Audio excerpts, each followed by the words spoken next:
Guys finally আমার পরীক্ষা শেষ হয়ে গেছে। তো এইবার থেকে আমি রেগুলার ভিডিও আপলোড করার ট্রাই করব। আজকে মূলত কিছু না, আমি একটি বিয়ার র্যাঙ্ক ম্যাচ খেলবো, তাও সোলো ভার্সেস সোলোতে। তো ভিডিওটা অনেক ইন্টারেস্টিং হবে, পুরোপুরি দেখতে থাকো। আর তারা এখন লাইক সাবস্ক্রাইব করনি, অবশ্যই লাইক সাবস্ক্রাইবটা করে দিও। আর আমরা কিন্তু এখন মারমোনা ম্যাপের মোস্ট ইম্পর্টেন্ট একটা জায়গায় পিকে নামবো। আর সোলো ভার্সেস স্কোয়াডে যেটা মেন, সবসময় কিন্তু আগে রিভাইভ পয়েন্টটা নিতে হয়।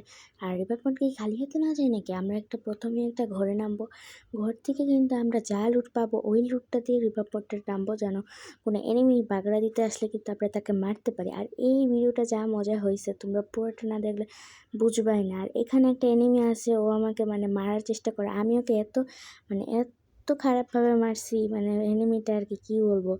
ওইখানে লুকায় আছে, তো আমি ওকে এখান থেকে মেরে দেই। কোট গান ছিল ওর কাছে, আমি আর একটু হলে মরে যেতাম। আর ওর থেকে আমি কোট গানটা নিয়ে নিই, আর আমি একটু ট্যামো রিভিল করে নিই। আর এখন আমি একটু মেডকিট মারলাম যেন আর মরতে না হয়। আর এখন আমি রিভাইভ পয়েন্টে যাবো। এই ভিডিওটা অনেক ইন্টারেস্টিং ছিল, পুরোটা দেখো, তোমরা মজা পাবা। তো এখানে আমরা প্রথমে প্যাক করে নেব যেন এনিমি মারতে না পারে। আর আর প্রতিবার কি হয়, এনিমি ফাঁকা দিয়ে মেরে দেয়। এ কারণে আজকে আমরা ওই ভুলটা করব না। আমরা এখানে একটু ফাঁকা রেখেছি যেন এনিমিদের মারতে পারি। আর এখন তোমরা জানো পিকে কিন্তু অনেক সময় ফাইট হয়, আর আমি এখন ফাইটে বাগড়া দিতে যাব যেন কিলগুলো আমি পাই আর কি। আর এখন যেটা হয় আমার সাথে, আমি যাইতে মরে যাই, কি বলবো। আর আমরা আবার রিভাইভ হয়ে যাই। এখন আমরা আমাদের আগের অন্য একটা জায়গায় নামি। আর এই যে এইটাই আমাকে মারছে, আমি এবার রিভেঞ্জ না নিয়ে যাচ্ছি না এখান থেকে, আমি ওকে মারবো, তারপরেই যাবো এখান থেকে। তো দেখি ওকে মারতে পারি কি না।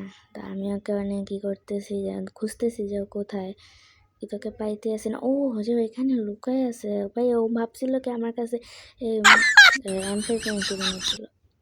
কী হলো? প্রত্যেকবার আমার সাথে মনে হয় কেন, কিন্তু আমি রিমেন্স না নিয়ে যাবো না, আমি এখানেই নামবো।